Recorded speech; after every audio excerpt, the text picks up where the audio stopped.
Bienvenue, vous êtes sur Gabon 24 et aujourd'hui nous allons parler de la zone de libre-échange continentale africaine. Pour une intégration économique efficiente sur le continent africain, l'Union africaine a institué l'accord sur la zone de libre-échange continentale africaine, on abrégé ZLECAf. Entrée en vigueur il y a un an, la zone devait débuter officiellement le 1er juillet 2020. Elle consiste à abolir progressivement les barrières réglementaires et tarifaires pour faire croître le commerce intra-africain. Toutefois, au-delà de la bonne volonté des uns et des autres de voir ce marché opérationnel, certains obstacles se dressent sur le chemin de cette zone et parmi ces obstacles, la Covid-19 a un faux départ donc pour le lancement de la ZLECAf. Qu'est-ce que cela aura comme conséquence? Ce renvoi doit-il être considéré comme une opportunité de mieux faire ou alors l'aveu d'une incapacité? C'est le docteur Jacob Kodjo qui nous aidera à y voir plus clair puisqu'il est chef de service commerce, douane et industrie à la CEAC. Docteur, bienvenue. Merci. Nous sommes heureux de vous recevoir sur Gabon 24. C'est moi qui suis honoré de venir sur votre plateau. Nous voulons savoir, docteur, il est dit que le commerce intra-africain stimule la croissance durable et l'emploi. Et pourtant, celui-ci ne représente que 16% du PIB, on va dire 16% en moyenne pour les pays du continent. Qu'est-ce que cela sous-tend et qu'est-ce qui peut bien justifier cet état de choses? Bien, la première chose, c'est que les 16% dont vous avez parlé, c'est 16% du commerce total. D'accord. Donc, la part du commerce intra-africain dans le commerce total des pays africains est de 16%. Et si on revient à l'Afrique centrale, ce chiffre est de 2% pour les États de la CEAC. Qu'est-ce que cela sous-tend? Cela sous-tend que les pays africains ne consomment pas ce qu'ils produisent, ou alors ils ne produisent pas ce qu'ils consomment. Pourquoi est-ce qu'on dit que le commerce intra-africain est source de croissance et d'emploi? C'est parce que si on consomme ce qu'on produit, c'est-à-dire on vend sur le continent ce qu'on a produit sur le continent, alors la consommation devient un déterminant de la croissance et de l'emploi. Ce qui n'est pas le cas aujourd'hui. Quelques chiffres pour illustrer cela, si vous me le permettez. Quand on observe la structure des importations et des exportations du continent, précisément des pays de la CEAC, on observe qu'on exporte près de 83% de matières premières vers des pays tiers, hors de notre espace communautaire, l'Asie, l'Europe et autres. Et on importe 72% de produits manufacturés de pays tiers et 16% des produits alimentaires de pays tiers. Donc en réalité, on consomme les produits manufacturés que nous ne produisons pas et nous produisons les matières premières que nous exportons ailleurs que nous ne consommons pas. Et du coup, la consommation n'est pas un déterminant de notre croissance. Et c'est ça le problème que vous essayez de présenter quand vous disiez que le commerce intra-africain ne soutient pas la croissance économique et les emplois sur le continent. Donc, en conclusion, pour que le commerce intra-africain serve de moteur pour la croissance et les emplois, il faut que nous consommions ce que nous produisons et que nous produisions ce que nous consommons. Et puis on arrive à la création, disons, à l'accord sur la zone de libre-échange continentale africaine. Elle a été instaurée par les États africains, on le sait. Alors parlez-nous de cet accord et que signifie cette zone de façon concrète? De manière très concrète, une zone de libre-échange, c'est un espace commercial qui regroupe au moins deux pays entre lesquels tous les obstacles quasiment à la circulation des marchandises et des services sont levés. Le principal obstacle pour la circulation des marchandises jusqu'à une certaine période, c'était les droits de douane. Aujourd'hui, ils sont réduits à un stade vraiment minime et on voit émerger d'autres types d'obstacles qu'on appelle les obstacles non tarifaires. Donc, il est question, dans le cadre d'une zone de libre-échange, de lever tous les obstacles tarifaires et non tarifaires à la libre circulation des marchandises et des services. La zone de libre-échange continentale est donc une zone économique, une zone commerciale entre les 55 États qui constituent l'Union africaine, dans lequel on va lever la totalité des droits de douane pour la libre circulation des marchandises. On va s'efforcer à démanteler les barrières non tarifaires qui existent pour la libre circulation des marchandises et on va libéraliser le commerce des services, c'est-à-dire on va rendre les réglementations qui organisent le commerce des services plus favorables à l'exportation des services au sein de l'espace continental. Voilà, de manière synthétique, ce que c'est que l'ambition de la zone de libre-échange continentale. Maintenant, cet accord, cette zone est soutenue par un accord, un texte qui est constitué de différents instruments. On a aujourd'hui 4 instruments majeurs qui sous-tendent juridiquement la zone de libre-échange continentale. Il y a l'accord cadre qui l'institue, cette zone de libre-échange, qui lui dispose de 3 protocoles. Un protocole sur le commerce des marchandises, un protocole sur le commerce des services et un protocole sur les règles et procédures de règlement des différends. Sur le principe, l'accord doit couvrir à la fois le commerce des marchandises, le commerce des services, mais également la propriété intellectuelle, les investissements et la concurrence. Donc, il y a 3 protocoles additionnels qui vont être négociés dans les prochaines années. Un protocole sur la propriété intellectuelle, un protocole sur la concurrence et un protocole sur les investissements. Lors de la conférence des chefs d'État de l'Union africaine qui s'est tenue en février dernier, ils ont décidé d'ajouter un nouveau protocole sur le commerce électronique. Donc en réalité, nous aurons un instrument qui est assez ambitieux, qui couvre un éventail extrêmement large de domaines du commerce et c'est cela qui rend la complexité, qui fait la complexité de sa mise en œuvre. Et il convient quand même de rappeler que cet accord n'a rien à voir avec le protocole de libre circulation des personnes. Mais c'est 2 choses différentes. Vous avez absolument raison de l'évoquer. C'est 2 choses différentes. Il existe aujourd'hui, sur le continent africain, un protocole sur la libre circulation des personnes, le droit de résidence et le droit d'établissement.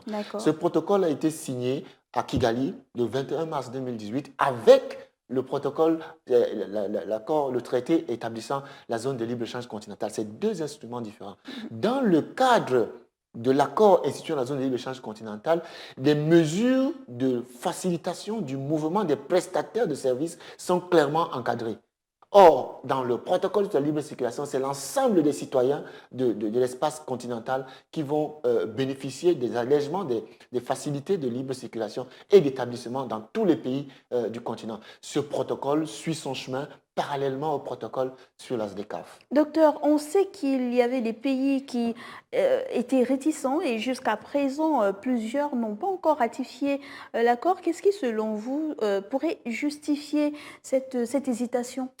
Il ne me semble pas tout à fait exact de dire qu'il y a une hésitation à la ratification et à la signature de l'accord. Pour la simple raison qu'au jour d'aujourd'hui, 54 pays sur les 55 qui constituent l'Union africaine ont signé l'accord. Et tous ont annoncé leur intention claire au niveau politique, au plus haut niveau politique, c'est-à-dire par les chefs d'État, de le ratifier. Sauf que le processus de ratification des traités internationaux est souvent un processus lent. Et en cela, il faut dire que la zone de libre-échange continentale est un record, une exception dans la pratique internationale en la matière. Un accord qui regroupe 55 parties et qui est supposé entrer en vigueur après 22 ratifications, après 1 an, c'est véritablement un record. L'accord a été signé le 21 mars 2018 à Kigali et il est entré en vigueur le 31 mai 2019, 1 an après 22 ratifications. Ce n'est pas un exercice facile. Regardez l'histoire des traités internationaux, vous verrez que c'est une situation rare dans l'histoire. Donc, un accord exceptionnel, une motivation présente de la part chez les présidents africains, mais quand même, on voudrait savoir, est-ce qu'il y a des critères spécifiques pour adhérer à la zone? Est-ce que n'importe quel pays peut venir avec ses réalités économiques et puis dire, moi, je veux adhérer à la zone, ou bien il y a des critères bien définis par... Sur le principe, les États partis à la zone de libre-échange continentale sont les États africains. D'accord. Et on sait que les États africains ne sont pas logés dans la même enseigne en termes de niveau de développement, on le sait.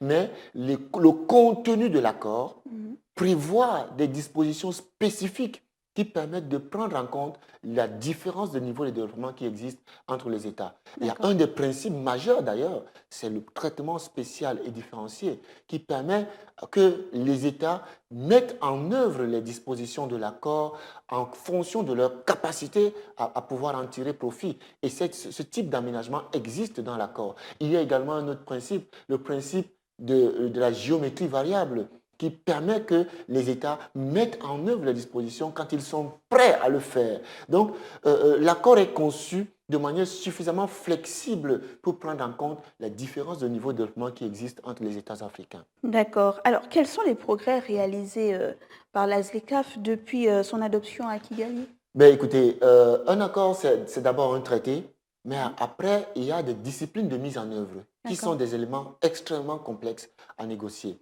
Si vous voulez, à l'Organisation mondiale du commerce, dont l'accord a été signé en 1995, les disciplines de mise en œuvre de toutes les dispositions n'ont pas fini d'être négociées, on est en 2020.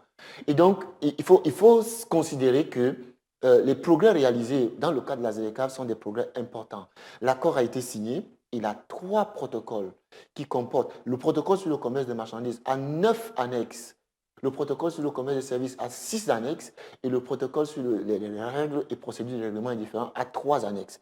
Donc, ça fait quand même un package important d'instruments qui demandent que les modalités pratiques de mise en œuvre soient négociées. Et c'est ce qui est en train d'être fait. Pour être précis, on a 2 ou 3 éléments qui méritent d'être relevés. Pour pouvoir démanteler les droits de douane, lesquels? Les droits de douane par exemple, pour pouvoir démanteler les droits de douane, ce qui est l'ambition de la ZLECAf, il faut que les États déclinent leurs engagements en la matière. Comment ça va se faire? Quel est le rythme? Quels sont les produits pour lesquels les droits de douane vont être démantelés, quels sont les produits pour lesquels les pays ne veulent pas démanteler les droits de douane, tout cela doit être négocié. Parce que l'ambition au finish, c'est que l'essentiel du commerce soit libéralisé. Donc, les États doivent notifier ce qu'on appelle les listes de concessions tarifaires. Elles sont en cours de négociation. Il en est de même pour le commerce des services. Les listes d'engagement spécifiques des États qui indiquent quelles sont les barrières réglementaires que les États doivent lever pour faciliter la libre circulation des services doivent être négociées. Et c'est en cours de négociation. Les règles d'origine qui permettent d'identifier les produits qui vont bénéficier de toutes les concessions, aussi bien pour les marchandises produites entièrement sur le continent que les marchandises transformées sur le continent doivent être négociées. Ces règles sont en cours de négociation et sont en phase de finalisation. N'eût été la crise sanitaire que nous sommes en train de traverser, ces négociations auraient été bouclées dans le premier trimestre de l'année 2020. Les chefs d'État avaient prévu de tenir un sommet en Afrique du Sud en fin du mois de mai pour pouvoir adopter ces instruments-là et permettre le lancement opérationnel le 1er juillet. Malheureusement, ça n'a pas pu avoir lieu. Donc, les progrès sont significatifs. Les négociations avancent extrêmement rapidement. Ce qu'on peut dire encore, c'est que si vous regardez l'histoire des négociations des accords commerciaux internationaux, vous trouverez rarement un accord qui est négocié entre 55 États et qui aboutit à une conclusion heureuse après 2 années de négociations. C'est extrêmement rare. C'est une performance de l'Afrique. Donc on comprend que l'Afrique devra prendre son temps pour bien faire les choses. Mais le continent africain, c'est 54 États, même si tous les États n'ont 55 aujourd'hui, même si tous les États n'ont pas encore ratifié l'accord, il y a une réalité qui est là. Chaque État a son niveau de développement. Comment est-ce qu'on fera? Comment peut-on s'assurer que la zone va offrir des avantages à tous ces États-là en respectant leur potentiel économique? Bien, cela dépend d'un certain nombre de paramètres. Il faut rappeler, pour rendre clair les choses, que la zone de libre-échange en elle-même ne génère pas le commerce. Il faut le dire de manière très claire. La zone de libre-échange est un instrument pour faciliter la libre circulation des marchandises et des services. Il faut donc que les États parties aient déjà de la marchandise à vendre. Et cela dépend d'autres politiques. Il faut que les États aient en place des politiques productives, des politiques industrielles qui leur permettent de fabriquer des marchandises qu'ils vont pouvoir vendre dans des conditions préférentielles que crée l'accord sur la zone de libre-échange. Et cela pose donc le problème du bénéfice que les États africains peuvent tirer de la zone de libre-échange continentale. La zone de libre-échange a déjà créé l'espace favorable. les concessions tarifaires qui vont être négociées vont libéraliser le commerce, vont créer des conditions d'une meilleure compétitivité des marchandises.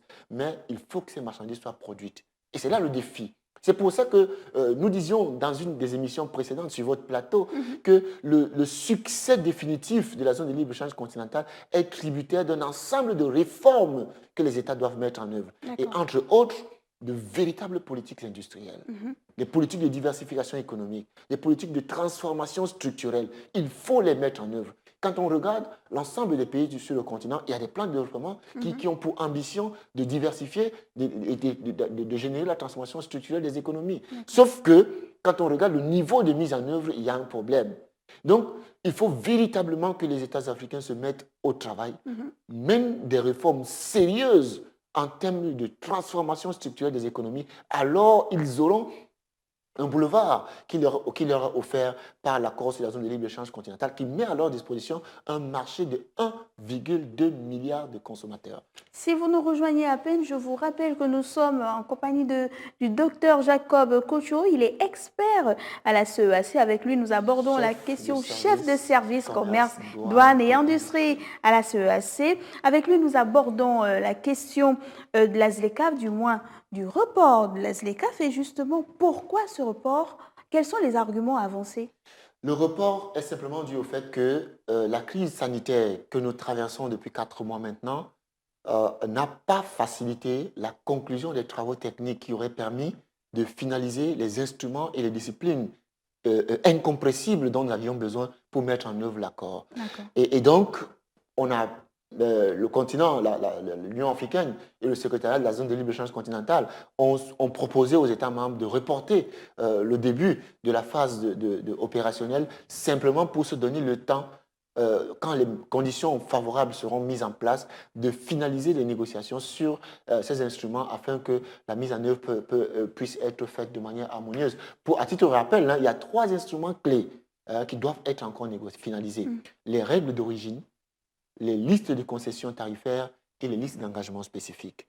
Donc, ces instruments sont en cours de discussion. Il faut qu'un minimum de pays aient déjà notifié et négocié leur liste de concessions tarifaires, que les règles d'origine soient adoptées et puis le lancement opérationnel peut se faire de manière harmonieuse. Maintenant, le temps que cela prendra, on n'a pas vraiment de la visibilité. La Commission de l'Union africaine a proposé le 1er janvier 2021.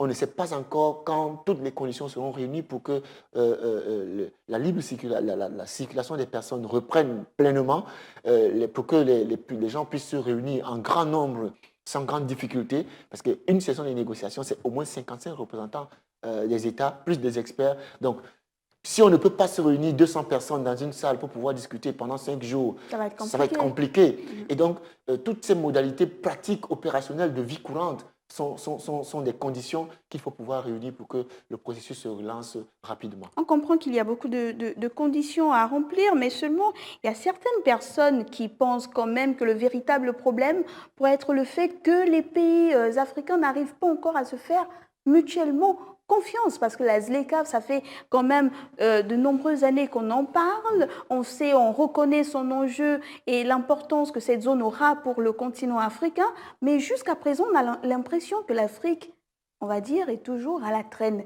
Est-ce que ces personnes ont raison de penser que le véritable problème, c'est la confiance? Non, elles n'ont pas raison.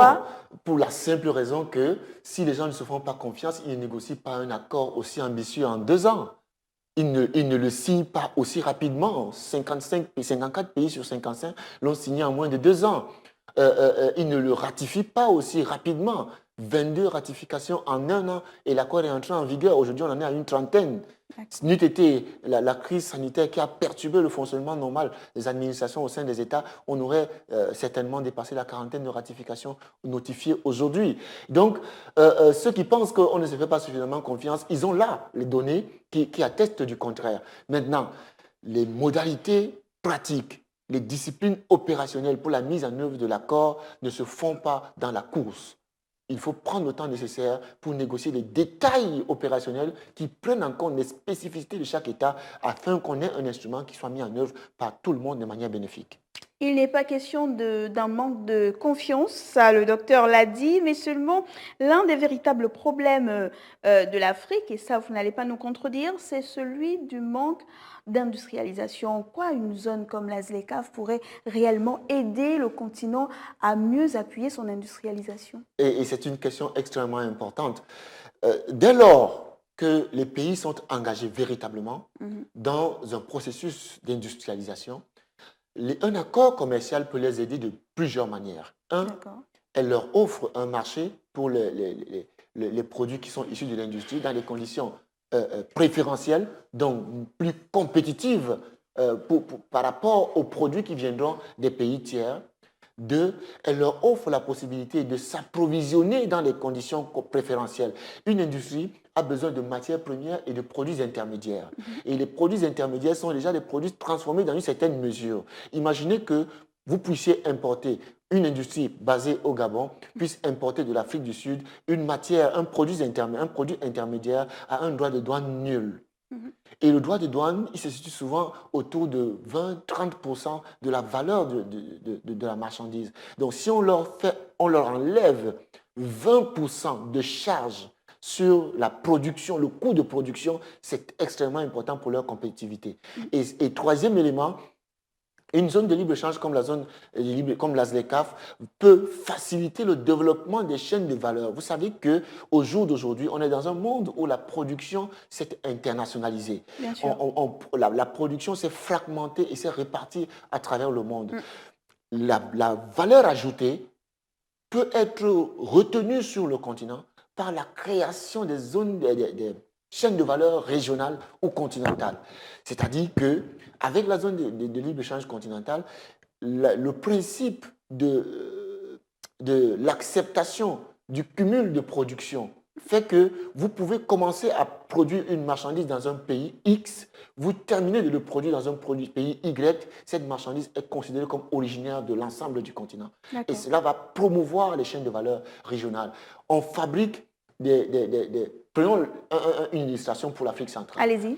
Quand on regarde la structure du commerce intra-régional en Afrique centrale, on se rend compte que le savon et les produits cosmétiques représentent un pourcentage assez important, 8% environ des exportations intra-régionales. Or, pour produire le savon, et une bonne partie de ces exportations de savon sont issues du Cameroun. Or, pour produire le savon au Cameroun, on a besoin de l'huile de palme. L'huile de palme en question, on l'importait de Malaisie il y a quelques années. Aujourd'hui, on l'importe en partie du Gabon. Et pour fabriquer cette huile de palme au Gabon, on a besoin de plantations qui vont utiliser la main-d'œuvre. Et quand on a produit le savon issu de l'huile de palme importée du Gabon au Cameroun, on l'exporte en RDC, on l'exporte en Centrafrique et on le réexporte au Gabon. Et on a créé là une zone commerciale. On a consommé ce qu'on a produit, on a produit ce qu'on a consommé, on a généré la croissance par notre production dans l'ensemble de nos pays et par notre consommation dans l'ensemble de nos pays. On a créé des emplois dans nos pays. Imaginez donc qu'on multiplie des expériences comme celle-là dans différents secteurs de production, dans différentes filières, avec en plus la possibilité de produire, de créer des zones économiques régionales avec des pôles de production spécialisés. On est dans une vraie dynamique de développement.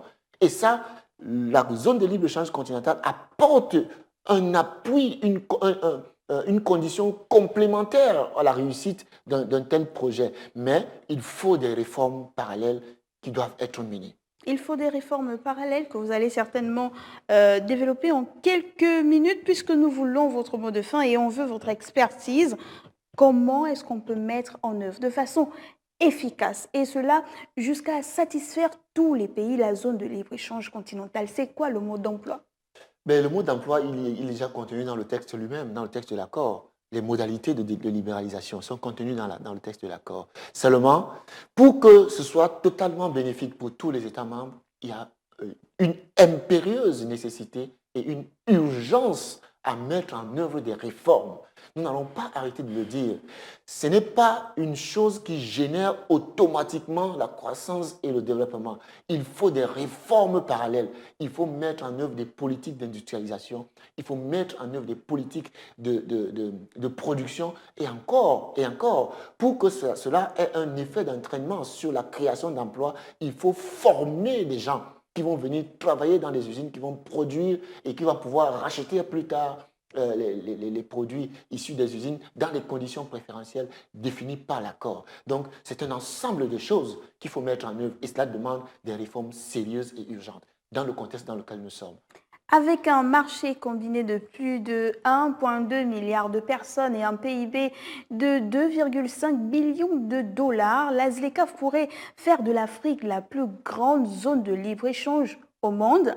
L'épidémie du coronavirus accentue la vulnérabilité du continent africain. Il faudra donner de nouvelles orientations aux politiques économiques des pays. C'est ce que l'on retient de notre entretien avec le docteur Jacob Kodjo. Il est chef de service commerce, douane et industrie à la CEAC. En attendant que l'on se retrouve pour un autre numéro, continuez d'appliquer les gestes barrières et plus important encore, portez obligatoirement votre masque lorsque vous sortez de chez vous. Un grand merci au personnel de santé, aux forces de sécurité et de défense, mais également aux professionnels des médias. Restez câblés sur Gabon 24, l'information est en continu. Au revoir.